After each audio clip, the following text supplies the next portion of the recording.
So welcome kabayan. So welcome for this for everybody and then also good morning, good evening and kung saan man po kayong sulok ng mundo. Welcome kabayan dito po sa ating sharing session. So ito po ay tinatawag ko sharing session because ito po yung experience ko na gusto kong ibahagi sa inyo. Ano ba yung buhay, ano ba yung pwedeng mga opportunities natin dito po sa Canada. Especially po sa ngayon, yung sa mga nagbabalak na maging international student dito po sa Canada, dito po sa Alberta. So, paano ba yung ating magiging proseso ng ating, kung tayo ay makatapos ng ating pag-aaral dito, pwede ba tayo maging permanent resident ng Canada? So, ito po yung aking magiging content po, lalo tigit po ng channel na ito, is para po sa inyo, magkaroon kayo ng information. At the same time, ay maging guide din po ninyo sa inyong pagpaplano before kayo pumunta dito sa Canada.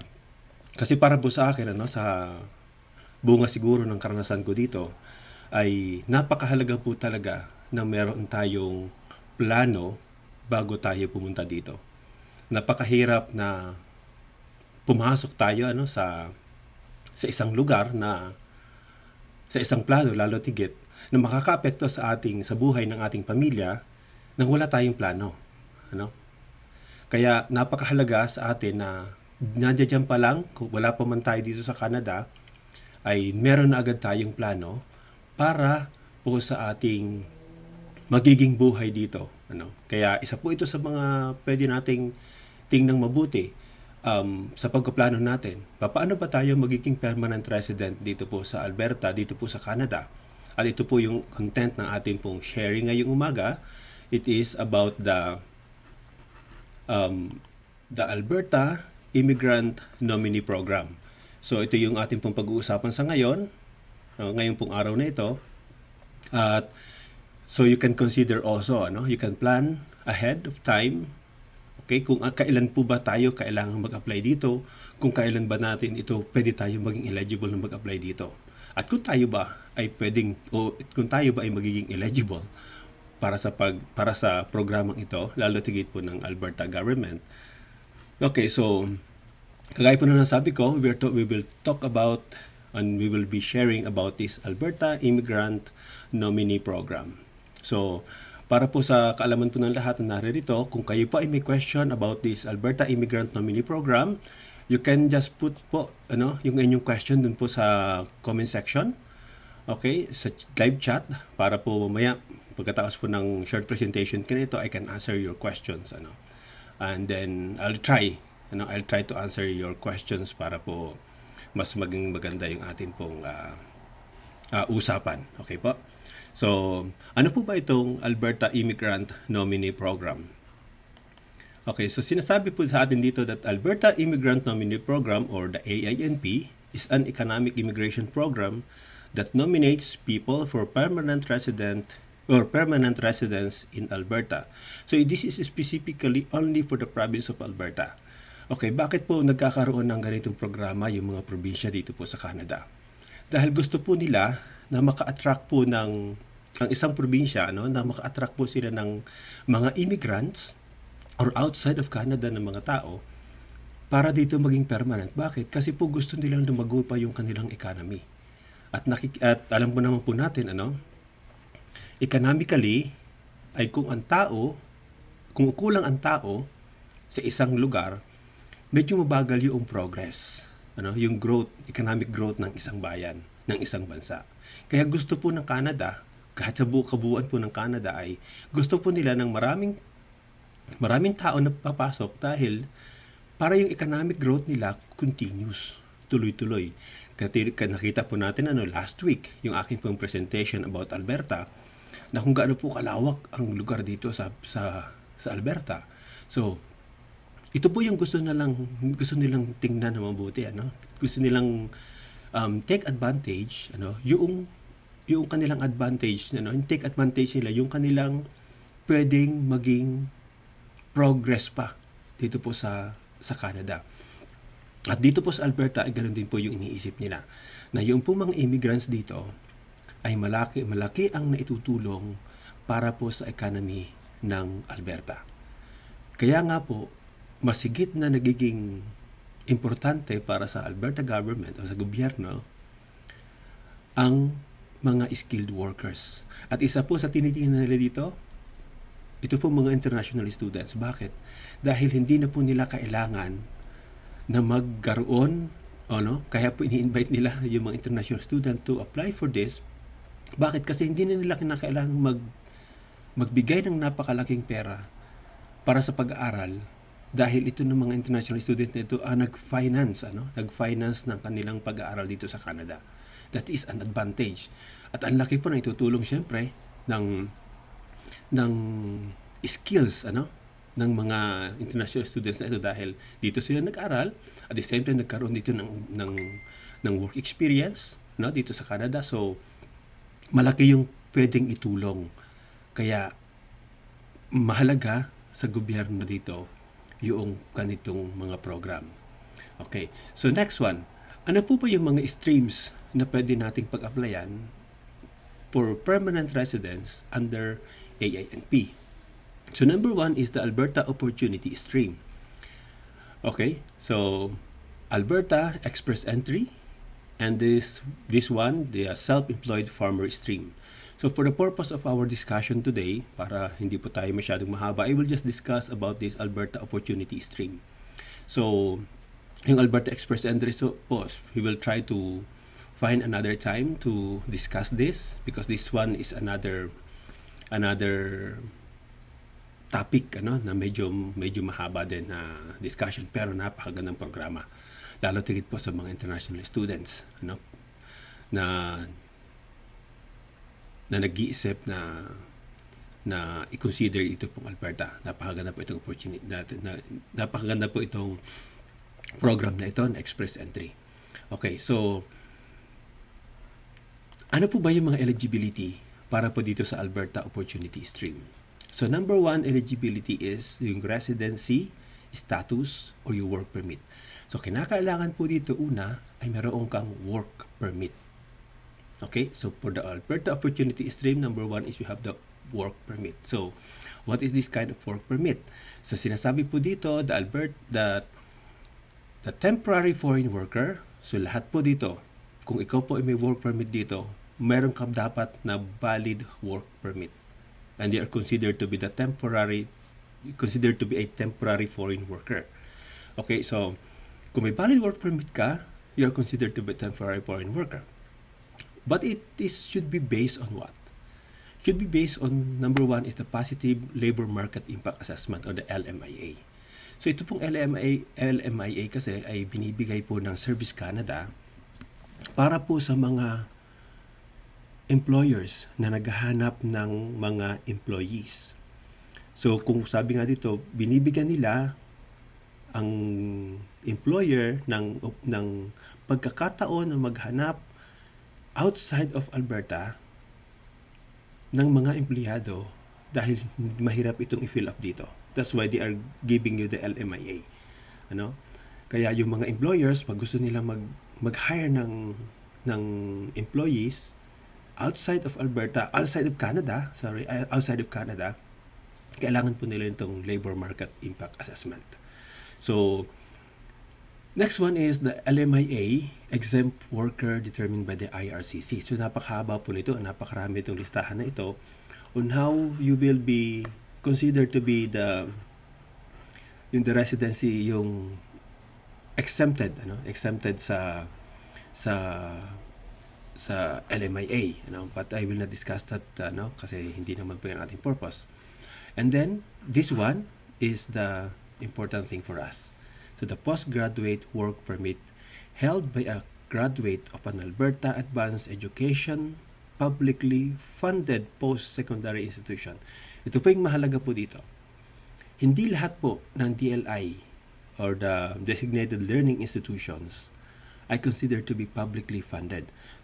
Dito po sa Canada, halos lahat po ng school dito, yung po ang pinakang lisensya nila yung pong sa DLI na yon, yung po ang pinakang lisensya nila na tatawagin para sila makapag-operate dito po sa Canada. Pero iba pa rin pong usapan yon na kung ikaw ay publicly funded. Okay, so there are colleges and universities here in Alberta that is under this. So yung pong list po nitong publicly funded post-secondary institutions po dito sa Alberta ay nilagay ko na po doon sa description. So you can just check it later kung ano po yung mga publicly funded institutions na yun dito po sa Alberta, dahil hindi po i-consider ng AINP ang inyong application if you are a graduate of private colleges, kahit po kayo ay mayroong postgraduate work permit. Okay, so yan po. So next one is, kung meron pong eligible applicants, na yun po dapat meron kang yung work permit, valid work permit, meron din naman pong ineligible applicants. Okay, so if you are a refugee claimant, or individuals involved in a federal appeal or removal process, the AINP does not intervene in the federal refugee claim, appeal, or removal process. So it means if you are a refugee claimant, meron kang appeal sa gobyerno, so you cannot apply for this. And even if you are a refugee claimant or refugee applicant, you cannot apply for this because you are ineligible. So next one is temporary residents living or working in a province or territory of Canada other than of Alberta. If you are outside of Canada, if you are outside of Alberta, you are living, for example, in BC, Toronto, Saskatchewan, Manitoba, and any provinces here, you cannot apply, and you are ineligible to apply for this. Only those who are in Canada or already here in Alberta that you are eligible to apply. And then also foreign nationals living or working in Canada who do not have a valid temporary resident status. Kung kayo po nawala na out of status po kayo dito, at kahit pa kung meron kayong experience dito, nag-stay kayo dito, nagtrabaho kayo dito sa Alberta, at nag-qualify kayo, sabi nyo nag-qualify kayo para dito, hindi rin kayo pwede mag-apply dito. You are ineligible. So another one is the occupation requirement. So number one is the work permit eligibility or the residency status. Number two is occupation requirement. So individual must be working in an eligible occupations. So what does it mean po? So that the occupation you are working in at the time your application is postmarked or received or registered in the AINP is your current occupation. So you cannot change po habang pinaproseso po nila yung inyong papel, okay? Yung inyong nomination, you should be working on your current application, yung current occupation. So eligible, that should be eligible occupations. Okay, so but the good thing po dito sa Alberta ay most occupations under NOC or the National Occupational Classification Skill Levels 0, A, B, C, and D are eligible under the AINP. Yun po mahalaga lang, yun lang po maganda dito. Lahat po pala ng halos ng skill levels pwede na mag-apply. Hindi lang po skilled. Hindi lang po skilled. Binibigyan ng pagkakataon ng Alberta government or this AINP na makapag-apply din kahit na po ito mga semi-skilled workers. Now, kung meron pong eligible occupations, meron din naman pong ineligible occupations. Kaya nga na po, sabi nga, di ba kanina, kailangan mo mag-stay, yung current occupation mo is eligible occupations. Kaya kung halimbawa mawalan ka ng trabaho, mag-change ka ng iyong trabaho, kinakailangan pa rin eligible pa rin. And I think it should be the same skill level. Okay, so now, what are those ineligible occupations? So sa skill level 0, it says here, the legislators, school principals, and administrators. Pero additional information lang po dito. Paano po ba tingnan yung ating pong NOC? NOC code. Mahalaga po dito hindi lamang yung inyong job title. Job title is something like nadilimit lang nila kung ano yung job title. Sa job title, ang mahalaga po din ang tinitingnan lalo tigit ng AINP na nagpa-process po ng ating papers, ayun pong inyong job description. dapat po nagko-correspond yun sa job description noong inyong NOC code. Kasi kung halimbawa po malayo doon sa nilagay niyong NOC code is because yun ang inyong pinakang malapit na job title, pero yung inyong NOC code is parang off doon sa mismong nakalista. Kasi may listahan po sila diyan, may list sila, ay malayo, mukhang baka hindi po nila i-process yan. Ang mahalaga po dito, tingnan din, hindi po sila masyadong particular dito sa title. Okay, sa job title, but they are more on the job description. Kaya kung yun po ang ginagawa ninyo, halimbawa tinatrabaho ninyo naman yun, yung nasa job title na ito, pasok doon sa kanyang NOC code, yun ang mas mahalaga na i-consider po natin. Okay, so tuloy po tayo sa skill level A. So mga school teachers, hindi po pwede. Okay, elementary school and kindergarten. So high school, elementary, kindergarten teachers ineligible. Okay, those who are working in a religion, if you're a pastor or hindi ko po pwede. Authors and writers, musicians, singers, actors and comedians, painters, sculptors, and other visual artists. And also the skill level B. Okay, so court officers and justices of the peace, dental laboratory assistant. This one, early childhood educators who do not have certification in Alberta or certified as child development assistant. So kasi po dito pag ikaw ay early childhood educator, you have to be certified. Okay, kailangan mo po mag-apply ng certification para po makapagtrabaho ka. Pwede namang wala, pero ang kino-consider po dito mas maganda para magkaroon ka rin ng, kasi dito po may binibigay na assistance ang provincial government doon sa mga early childhood educators. So kaya kailangang meron kang certifications. Okay? So other instructors, okay, other religious occupations, performers, artisans and craftspersons, athletes, real estate agents and salespersons. Okay, so in skill level C, home child care providers, home support workers, housekeepers, and related occupations. Bakit po dito ay sinama nila yung home child care providers and home support workers? Dahil meron pong separate program ang federal government para po sa kanila. Meron po silang tinatawag na pilot program for these home child care providers and home support workers. Ito po yung dating mga caregiver program. Ngayon binago na nila, nagkaroon sila ng pilot program which is for 5 years nila nagagawin. Elementary and secondary school teacher assistants. Okay?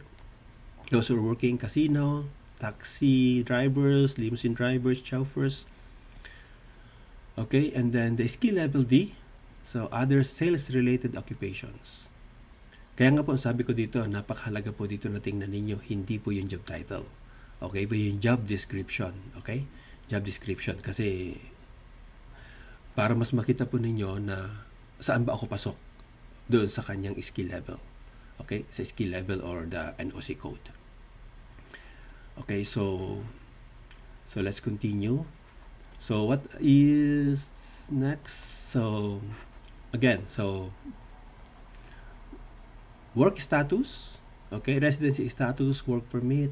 Number 2 is our occupation, okay, occupation. Number 3 po ay language requirement. Okay, so if you are working in NOC 0, A or B occupations, so minimum of 5 for each English language skills. So if you're taking po IELTS, that is 4 for reading and 5 for writing, speaking, and listening. So CELPIP is all the same, 5 in all skills. And by the way, ang usually po ang tinatanggap lamang dito na English test ay ang CELPIP and IELTS, para po dito sa AINP. And then if you're working in a NOC C&D occupations, minimum of 4 for each English language skills. So, equivalent po nito sa IELTS ay 3.5 for reading, 4.5 for listening, 4 for writing, and speaking. Okay, so next one is education requirement. So sa ngayon po, kung kayo mag-a-apply ngayon, yung mga mag-a-apply ngayon ng AINP ay the minimum education requirement is at least you are high school in the country of origin, in your country of origin. But starting January 1st, 2021, by next year, the minimum should be the high school equivalent in Alberta standard. So, para po sa atin sa mga Pilipino, kung hindi ka po nakapagtapos ng halos second year high school, kung wala pa po yung K-12, kung hindi pa po kayo under ng K-12, ay at least meron po kayong 2 years college education para ma-consider po dito na kayo po ay graduate ng high school. And for the post-graduation work permit holders, so entry-level certificates are not eligible. Ano po ba yung mga entry-level certificates po dito? Kung ang requirement lang po ninyo ay pang high school. Kung ang requirement lang po ay pang high school, for example, meron kang English, meron kang math na requirement para sa admission, ay at you are just taking 1 year. Certificate is considered to be a 1-year program or less than 1 year program.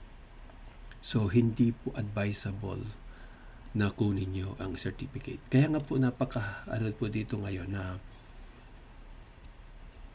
na advice, lalo tigit po ngayon na advice ko talaga, ay wag po kayo mag-consider ngayon. If you are considering Alberta, consider also to take a 2-year diploma program. Okay, at the minimum. Dahil hindi po kayo makakwalify naman na mag-apply ng AINP. Ngayon, tatanungin niyo po siguro, paano kung 2 certificates ang aking kukunin na tigwa 1 year? Hindi pa rin po pwede dahil isa lang naman ang inyong titingnan, isa lang naman ang inyong magagamit doon. Ang differential lang po dito, kung meron kayong 2 1-year programs, okay, sa inyo pong post-graduation work permit, you can have a 3 years. You can have 3 years of post-graduation work permit. Pero pag-a-apply po sa Alberta, sa AINP, hindi po ngayon matatanggap na ng Alberta kung kayo po ay certificate lang ang kinuha dito. Hindi mo pwedeng i-present siyempre sa Alberta na sa AINP na ay may 2 naman akong courses na kinuha dito. It's equivalent to 2 years pa rin. Diba? Pero magkaibang program naman po siya. So, kasi ang tinitingnan na agad po dito ng Alberta is yung inyo pong nagiging trabaho dito ay related sa inyo pong program o course na kinuha po dito. So, yung education mo is related to your work or your occupation. Okay? So, kaya po connected itong dalawang ito. Kaya hindi po advisable na ang kunin nyo kung dito kayo papasok sa Alberta na entry-level certificates lang or 1-year certificate lang kunin ninyo. And then also, eligible credentials include post-diploma, post-baccalaureate certificates. Pwede po yun. Kasi po iba na po ang requirement naman pag kayo post-diploma or post-baccalaureate certificates lang kinukuha. Kasabi nyo, certificate din yun eh. No, hindi po ito entry-level. So, ibig sabihin po, iba na itong parang upgrading na ng inyo pong skills, okay, o ng inyong education. Ito po hindi yung entry level lang na certificates. Okay, so yan ang education requirement. And then next one po is work experience. And ayan, ito po yung magandang pag-usapan natin. So ano po ba yung qualifying work experience?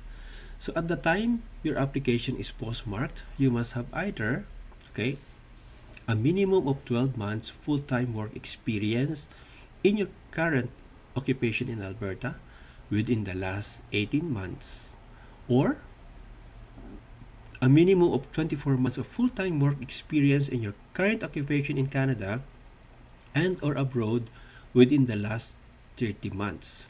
So this work experience can be a combination of experience gained in Alberta, in Canada, outside of Alberta, and or abroad. Okay, so this is specifically for the temporary foreign workers, ano? Na kailangan talaga magkaroon ka muna dito ng 12 months work experience na nandito ka sa loob ng Alberta bago ka makapag-apply ng inyong makapag-apply dito po sa AINP Alberta Opportunity Stream. Although napakaganda rin po opportunity dito, halimbawa po, meron po kayong experience abroad at the same din naman yung inyong magiging trabaho dito sa Canada, pwede pa rin po kayong maging eligible to apply for this. Because you can use your experience outside of Canada, outside of Alberta, para po makapag-apply dito. Kaya kung may experience, for example, kayo ng more than 1 year, siguro po mga ilang months na 18 months, 18 months na may experience kayo outside of Alberta. But within the last 30 months, kailangan nyo na lang po mga 6 months dito magtrabaho sa Alberta para po kayo makapag-apply. You can use that experience, but you have to, of course, to provide the necessary documents para masabi po talaga na meron kayong kanong experience outside of Alberta. Okay? So, kahit pa po yun siguro 1 month lang na nagtrabaho ka dito, pagdating mo dito, pwede ka na ba mag-apply? Pwede, kasi yun po ang requirement. Minimum is 24 months of full-time work experience in your current occupation in Canada and or abroad within the last 30 months. Okay, so pwede pong gamitin yung inyong experience abroad. Okay, so next one is for the post-graduation work permit holders, the requirement is a minimum of 6 months of full-time work experience in your current occupation in Alberta within the last 18 months. Okay, para po kayo ma-qualify. So sinasabi po natin, paano po yung aking experience abroad? Sa pagkakaintindi po natin dito sa kanilang situation ngayon, ay kung ikaw po ay work permit, post-graduation work permit holder, iba po yung qualification natin kaysa doon po sa mga temporary foreign workers. Okay? So, para po sa atin dito kasi, ang atin pong education should be related dun sa ating trabaho. So, ito po ang count po kasi ng inyong experience ay when you get your post-graduation work permit. Okay? So, hanggang until now po parang yun ang kanilang qualification. So, when you get your work permit, when you get your post-graduation work permit, that's the time that you will count 6 months. Kasi halimbawa po, right after your graduation, ay nagtrabaho ka na kaagad, okay? At kasi nag-apply ka naman ng iyong post-graduation work permit, pero papaano yon? Ma-count ba yon na before ko makuha yung aking post-graduation work permit? Sa ngayon po, parang sa pagtanungan ko ay parang hindi pa siya makakount. Unless otherwise bigyan ito ng linaw ng AINP na pwede. Pero sa huling nung ako po kasi nag-apply, tinanong ko rin po yan, pwede bang ma-consider? Ang sagot po sa akin ay hindi. Nung ako po yung nagtanong sa AINP, sa hindi. So as long as kung kailan in-issue yung iyong work permit, doon po mag-i-start. Kung mag-i-start po kayo ng trabaho ninyo a month earlier when you get your work permit, post-graduation work permit, doon pa lang po mag-account yung 6 months. So I hope they will consider also yung experience natin. Pero ang isa pong maganda dito, kung kayo po naman ay nag-undergo ng inyo pong co-op work, okay? Na co-op work, for example po, meron kayong 2 to 3 months hanggang 4 months po na co-op work experience, you can use that para po ma-qualify kayo sa inyo pong AINP. Yun po lang yung maganda doon, na kaya mo, na pwede mong gamitin yung iyong experience while you are studying, okay, para po dito po sa AINP application. Okay. So kung meron pa po kayong question about that, You can post that po in the comment section, no? Sa live chat po natin para po mamaya babalikan ko lahat yung inyong mga comments na yan at mga tanong, and I'll try to answer po. Okay, so next one is the qualifying work experience. So for all applicants, okay, including post-graduation work permit holders, work experience in the qualifying period. So you must have been full-time for a minimum of 30 hours a week. So dito po kinukonsider dito na hindi lamang 40 hours ang full-time. If you are just doing 30 hours per week, it also considered to be full-time. Ano? Kaya nga po pagdating nyo dito at kayo po pinagtatrabaho ng ang pwede lang maibigay sa inyong hours is 30 hours, pero ang kailangan natin full-time, so 30 hours is considered to be full-time. Okay? 37 hours is considered to be full-time. Kaya napakahalaga po na pag tayo po binigyan ng job offer, okay, nakalagay po naman doon kung ilang oras ka magkatrabaho per week. Per week. Pero kung yun ay nakalagay po doon na part-time, kasi 30 hours lang, we have to call the attention po ng ating employer na yun po ay full-time na kinukonsider. Kasi may effect po yun pag tayo po mag-a-apply ng AINP natin. Pag nasa paper mo ay part-time na nakalagay. So, next one is must be for the same occupation as your current occupation. Cannot have been gained while studying in Canada and doing of work placements or internship as a part of a study program. Okay? So, unless you are a post-graduation work permit holders who completed during paid co-op work terms as part of your program of study at an Alberta post-secondary institution. Ano po ang diferensya noong ikaw ay nag-aaral ka na meron kang co-op work placements or internship doon po sa post-graduation work permit holder having a paid co-op work as part of your program of study. Yung iba po kasi talaga po siya related. Kasama po siya sa kanyang courses na kukunin mo. Halimbawa po ikaw ay nag-aaral ng healthcare aid. Kasama na po siya doon.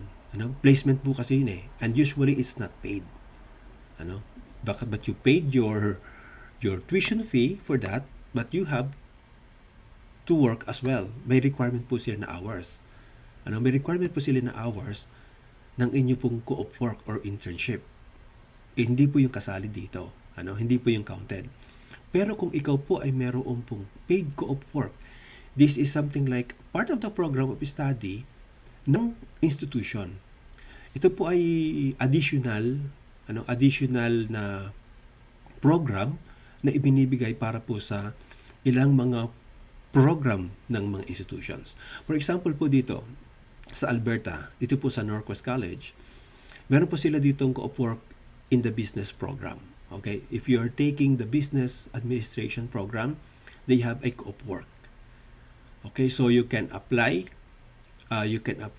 for this. Hindi po ito sa pilitan, ito po ay optional if you just want to have.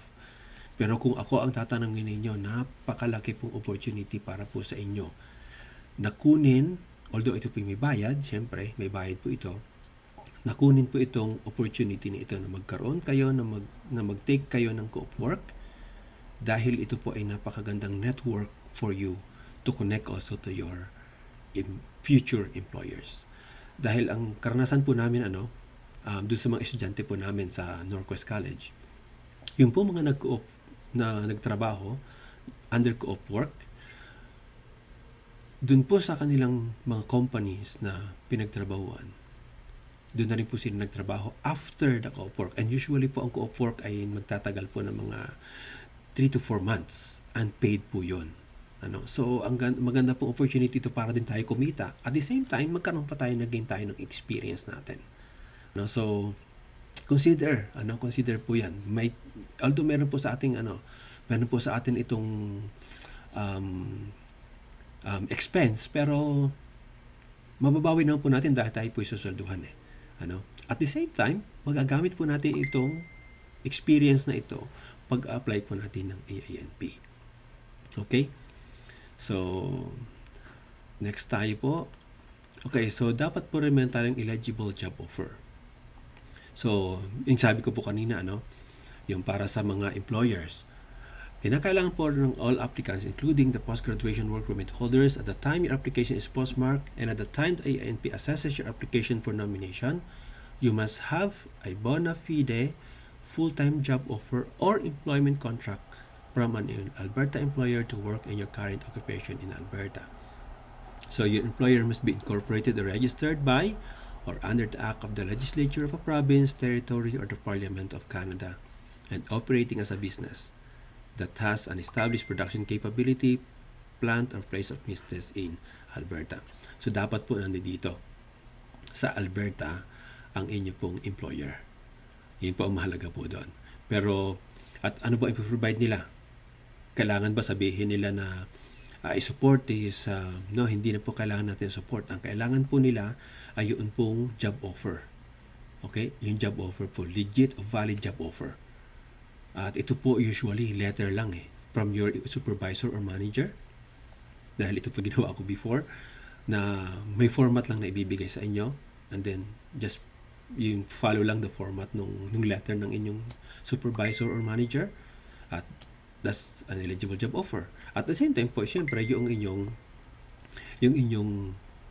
mismong valid job offer talaga. Yung may letter pa, yung inyong manager or supervisor, at the same time yung pong inyong valid job offer.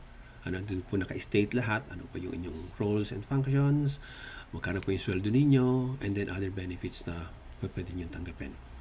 Okay. So next one is eligible job offer. So this is continuation. So your job offer or employment contract must be signed. Yeah, that's what I'm telling you earlier. And your Alberta employer must offer continuous paid work. Okay, hindi po ito part-time, hindi po ito yung pong mga commission base. So hindi po dapat, it is continuous paid work. So full-time, so defined as minimum of 30 hours per week. So employment for 12 months or more. So kailangan po naka-state doon na 12 months or more yung inyong application, yung inyong pong kontrata, So pwede pong term kasi yung akin po yung experience ko, I am just on the as a term employee. So every year nagre-renew kami ng aming parang kontrata, binibigyan kami ng another contract each year. So and then you work in your current occupation for that duration. So wages and benefit that meet provincial minimum wage and meet or exceed the requirements set out in your LMIA if you are under the temporary foreign worker, to work for an eligible AINP occupation for which you have a work permit that meets AINP work permit requirements. And then you must meet the terms agreed to in your job offer or employment contract at the time of application and assessment. So yan po yung mga eligibility requirement para po tayo makapag-apply. Okay, para po tayo makapag-apply ng ating AINP Alberta Opportunity Stream. So sana po ay nabigyan ko kayo ng linaw, okay, ng additional information po sa inyo para po masama po ninyo sa inyong pagpaplano. Ano ba yung ating pwedeng maging strategy kung tayo po ay pupunta na dito sa atin pong dito po sa Alberta. So, siguro po ay titingnan ko kung may mga questions po kayo dito. So, welcome po kay Makulit, kay Joel at sa kanya pong asawa si Kathleen. So, also kay Annabeth. So, hello po. At meron po ditong question. Okay, may question po dito sa si Annabeth. Okay, just one moment. So, ang question po dito ni Annabeth ay, is NATE publicly funded school? Opo. Publicly funded po ang NATE. Dito po sa Edmonton, dito po sa Edmonton, ang publicly funded dito na colleges ay NATE and Northwest College. And all the universities po dito. Like the University of Alberta, McEwan University, And then ito pong University of Edmonton. Okay, Concordia University of Edmonton. Yan po mga, and then ito pong King's University as well. So ito po yung dito po sa Edmonton, Alberta. So kung gusto po nyo malaman kung ano po yung mga publicly funded schools po dito sa Edmonton o sa Alberta, nandito po yon sa niligay ko na po sa description. So you can check that later kung meron pa po kayong question regarding the Alberta Opportunity Stream. Okay? At the same time po, ano po yung mga publicly funded schools. Ano po? So, yun. Siguro po, isa ko pong siguro, information regarding this Alberta Opportunity Stream. Hindi po naman kinakailangan na right after ng inyong 6 months na work experience dito, lalo tigit po kung kayo po ay estudyante, ay mag-apply ka agad kayo. Kasi napakarami pong ibang opportunity na pwede nyo tingnan. At ito po yung next nating topic. Ito po yung Alberta Express Entry. At sinasabi ko agad po, kaya po ang sabi ko kanina ay ito pong ating ginagawa ay sharing session. Kasi may karanasan ako, gusto kong ibahagi sa inyo.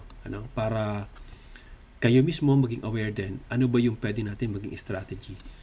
Okay, so, kasi before po, ang nangyari, ang ginawa ko ay right after mag 6 months ako, pinalipas ko lang siguro ang mga 1 week, I already applied.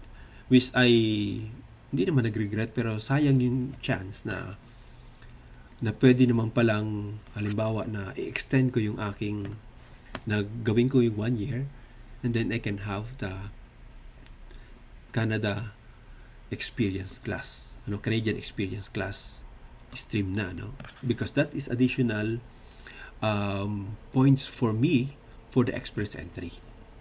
Okay, so ang laki po ng points na yan pag yung meron kang at least 1 year work experience dito. Kaya ito yung ina-advise ko doon sa mga nag-iisip na ano ba yung pwedeng stream. Mayroon pong stream po dito sa Canada. Mayroon pong stream dito po sa Alberta. At napakarami pong program na advantages po para sa atin. Ako po, medyo bias ako dito po sa Alberta dahil nandito po ako at ito po yung aking mong experience. I don't know at their experience in BC or in Ontario, in Manitoba, or even in Saskatchewan, kung ano po yung process nila ng application for the PR, for their provincial nominee program. Pero ang katulad po nung ating pong discussion last week, about Alberta, ay compare po sa lahat po dito, sa halos lahat po dito ng mga provinces and cities around Canada, napakalaki po ng advantage ng Alberta. Okay? In terms po ng minimum wage, we have the highest minimum wage here in Canada. Okay? Ang cost of living ay malayong-malayo po compare po sa Toronto or even Vancouver. Okay? Napakalaki po ng diferensya. So, cost of living, ibig sabihin po yung mga rent natin, mga utilities natin. Okay? So, may malaking diferensya. At the same time po ay sa tax. Ang Alberta until now po ay wala pong provincial sales tax. Okay? So, meron lang po sila nung goods and services tax, which is for the federal government, which is 5%. So, kaya nga po sa lahat ng binibili dito, ang tax lamang ay 5%. Kasi sa ibang mga provinces po, meron na po silang meron po sila lahat na provincial sales tax, na is ranging from 6 to 8%. Okay, 6 to 8% I think for now. Because parang sa Toronto, sa Ontario po kasi parang nasa 13%, so additional 8% sila na sales tax. Okay, sa BC is I think 12%, so additional siya na 7% compared to Alberta na meron lamang ditong 5% of sales tax. So malaki po itong tulong, lalo tigit po sa mga nagsisimula. At the same time po, syempre yung job opportunity naman. Napakalaki din po at napakarami din pong job opportunity pa rin dito. Although sabi ko nga po lagi ngayon, because of the pandemic ay medyo talagang affected. Affected po yung economy, pero because of the plan of the government pa rin naman na talagang i-push ang ang ang economy dito, makakabawi ito. It may take time, pero kaya nga po kung kayo po nag-iisip sa ngayon pa lang, maganda nyo nang i-consider ngayon ito pong Alberta. Maganda i-consider itong Alberta kasi for example kung inyong plano po ay to apply to become a international student po dito, and then you are going here by next year, okay, ay maganda rin po yan dahil after 2 years pa naman, so 2023, so could be most probably nakabawi na po ang economy po dito sa Alberta. So marami na rin po lalong opportunity. Marami na rin po opportunity dito. At the same time po I would say ang mga titinaw po napakaraming mga tulong na pwedeng ibigay po sa atin ng mga organizations, ng gobyerno mismo para po tayo ay magkaroon ng magandang transition. So any help na ginagawa ng gobyerno para sa tao para mapagaan yung mga dalahin ng tao dito. So sabi nga natin dito yung term diyan, yung mga ayuda na ginagawa ng gobyerno dito ay it's really for the people. Kaya napakaraming pwedeng maging opportunity para dito. At yun, kaya maganda i-consider po ninyo kung kayo nag-iisip pa rin ng pagpunta dito ay yun po, yung inyo pong cost of living, job opportunities ninyo, pagkatapos po ng inyong pag-aaral, meron pang kayong job opportunities sa inyong pupuntahan. Magandang isama lahat po ito sa plano natin. Marami tayong napapanood na videos, okay, ito yung nangyari sa akin dito sa Canada. Napakaganda po yun na maging lesson para sa atin. May mga mistakes na nangyari, nagawa, ano pa yung pwede nating i-improve para po tayo ay maging smooth yung ating transition ng pagpunta dito sa Canada.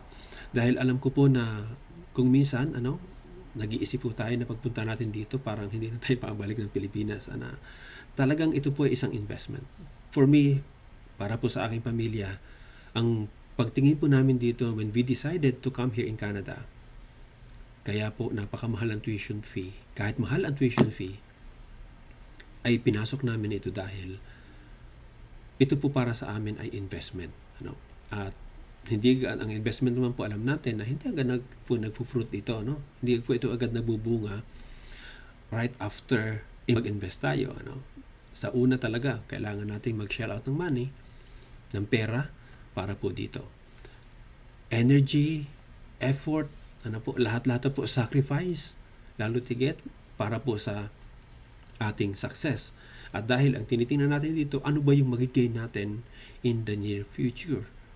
So yun po ang consideration natin dito. Kaya mahalaga, para sa akin po talaga mahalaga, plan before you decide to come here. Ano ba yung stream for PR? Ano ba yung pwede kong gawin dito? Ano ba yung pwede kong maging options kung nandito na ako? Kasi ang sabi nga po, lagi pong sinasabi ko kasi ang sarili, sayang yung time. Sayang yung time. Kaya maraming tatanong, kailan ba yung pwedeng maging right timing to come here in Canada? The time is now. The time is now. Kasi po bakit po right timing is now? Dahil po ang dami pong pwedeng mangyari po, lalo tigit sa programa po ng gobyerno. Makalipas lamang po, ngayon po hindi natin alam kung ano po yung iniisip ng gobyerno para po sa immigration, di ba? Dahil medyo dito po sa Alberta naghigpit po sila, lalo tigit po sa time na ito ng pandemic, dahil maraming nga nawalan ng trabaho, so medyo mahirap, nahihirapan sila ngayong at na siyempre hanapan muna nila yung kanilang mga tao dito ng trabaho. Kaya medyo pagkuha ng LMIA po ngayon ay napakahirap daw dito.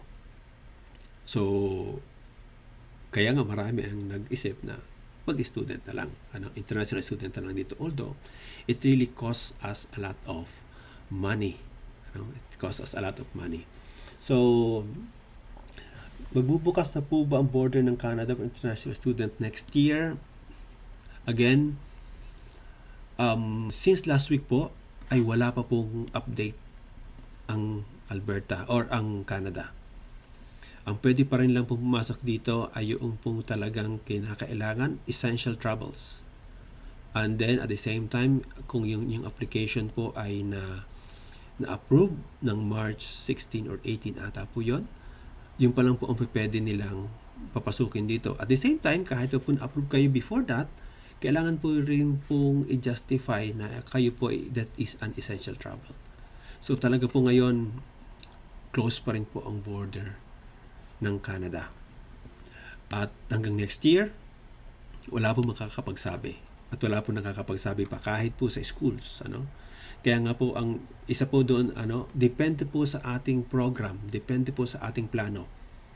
Kung kayo po ay gusto nyo mag-start ng winter 2021, okay, or January 2021 ang inyo pong program dito po sa Canada, na kahit po ang mga schools ay hindi po masabi kung sila po ay mag-online, kung sila po ay magpapasok na ng estudyante sa school, hindi rin po nila masabi. Pero depende po sa inyong plano. Okay? Pero kung by the middle of next year maybe, sa fall, ay magkaroon naman po ng opportunity na magbukas na po talaga yung economy, at the same time magbukas na po yung Canada at na full time na. So malaki na po sa bagay kung kayo po ay mag-start na rin ng winter na online, ay malaki na rin pong advantage. Although ito po ay posibleng maging sacrifice para po sa mga, lalo tigit po sa mga applicants outside of Canada, dahil yung time difference. At hanggang ngayon po, ang mga estudyante dito po dyan po sa Pilipinas ay online din. So, medyo talaga pong struggle ito. Malaking hamon. Malaking hamon po para sa lahat. Pero depende nga po sa inyong, sa inyong pong purpose, sa inyong pong plano, or sa inyong goal. Kung gusto niyo agad po mag-take advantage of this, it's up to you. It's up to you. Pero, kung ito po ay magiging open na by next year, kasi po nagtatanong po ako sa mga schools, ano ba yung plano for the winter? So wala pa rin po talaga silang malinaw na plano. They are just waiting for the government to tell them what to do next. Tell them what to do next. Talagang medyo malabo pa. At the same time po ay, okay, another question. Sir, ano po kaya in-demand work dyan po sa Edmonton? So yung last po natin dito, napakarami pong in-demand na, ang isa po dito na nakikita ko na in-demand talaga ay mostly po sa mga customer service. Okay? That's customer service. Lagi po meron silang postings dito. Napakarami pong postings lagi na nakikita ko sa Indeed, kahit po sa LinkedIn. So mostly customer service ang in demand. At the same time po, kasi ito po karanasan namin, kasi po yung aking pong asawa ay nagtatrabaho sa daycare. Every time talaga po, although ngayon po medyo nagbabao yung mga nagpapapasok sa daycare, pero before the pandemic po talaga, every time they are asking for people to work in the daycare. Okay? So ito po yung isang magandang, at the same time po, healthcare. Okay? Healthcare workers po dito na napaka-in-demand din. Okay? So sabi kong healthcare, and dito pong sa education, education, lalo tigil po sa daycare centers, at sa mga retail stores. Yun po yung sa mga customer service nga po. Napakarami po lagi ditong opportunity. Kaya nga kahit po kayo estudyante, napakarami po opportunity po dito para sa inyo para makahanap ng trabaho. Para makahanap ng trabaho.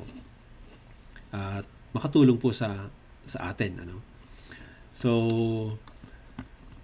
since wala na pong question, so thank you so much po sa inyong lahat. At next time po ay pupuntahan po natin baka by next week po Saturday again. 8 p.m. ay discuss naman po natin yung Alberta Express Entry Stream. So another question, Sir Elvin, yung customer service, paano yung NOC niyan? Di ba C? Usually, kahit kasi customer service representative ka, depende sa iyong trabaho. Kaya sabi ko nga dito, hindi lang pwede mong i-focus yung inyong paghahanap ng trabaho kung ito ay sa job title. It's more of the job description. Ano? Kasi pwede mo maiangat yun eh. Maiangat yung iyong kahit na customer service ka, ay maiangat mo kung ano yung maging trabaho mo. Ano? So, kung yun po ay pang mga nasa sa front, okay, ay usually po ay NOCC. Okay? Sa C po siya. Oo. Di ba? Tama ka, Joel. Nasa C. Pero kaya nga po magandang tingnan din yung mga tinatrabaho naman natin. Kung may additional ka na ginagawa other than the job description, doon po sa NOC na yon, pwede po natin yung maiangat. Maiangat pa rin yung inyong yung job title. Job title. Pero siyempre, dyan po talaga, kung nagsisimula naman po kayo dito, for example, na abang nag-aaral kayo, grab any opportunities na pumunta po sa atin dito. Napaka maganda pong simula kasi yon. Hindi po tayo mamimili kaagad. Magandang, siyempre, pag dumating po yung opportunity talaga sa atin, grab that opportunity dahil yun po yung pwede nating maging tulay para po tayo dito ay maging successful. Pero siyempre, hindi po tayo titigil hanggang hindi po natin nakukuha kung ano yung gusto natin. Yun po ang maganda sa atin naman. So, yes, para po sa atin dito, makita natin ang opportunities na ito para po tayo maging successful dito. Open those opportunities, open your ideas, open your mind para po sa inyong success dito. Hindi po tayo pwedeng maging fixated na ito lang gusto ko talaga na Hindi. Nandito po tayo. Marami po tayong pwedeng sacrifice dito. Pero open also your mind to any other opportunities. Napakarami pong opportunities dito po sa Canada. So, looking forward po. Yes, okay po. Next week tayo po pag-uusapan natin Alberta Express Entry. Ito po medyo interesting po ito. Interesting ito. Ito po yung hindi ko nagawa. Ito po yung hindi ko nagawa na sana yun ang ginawa ko pero hindi ko ginawa. Pero ito po yung gusto kong ibahagi sa inyo. Napakaganda po itong opportunity na ito na makita natin ano ba yung magiging effect nito sa atin. Lalo tigit po sa inyo pong nag-iisip na pumunta dito bilang international student. So, siguro po mga kabayan, hanggang dito na lang po muna and see you po next week. And God bless you. God bless your family. Keep safe. And always remember na opportunity comes to us in unexpected moment. So, grab that opportunity when it comes. So, again,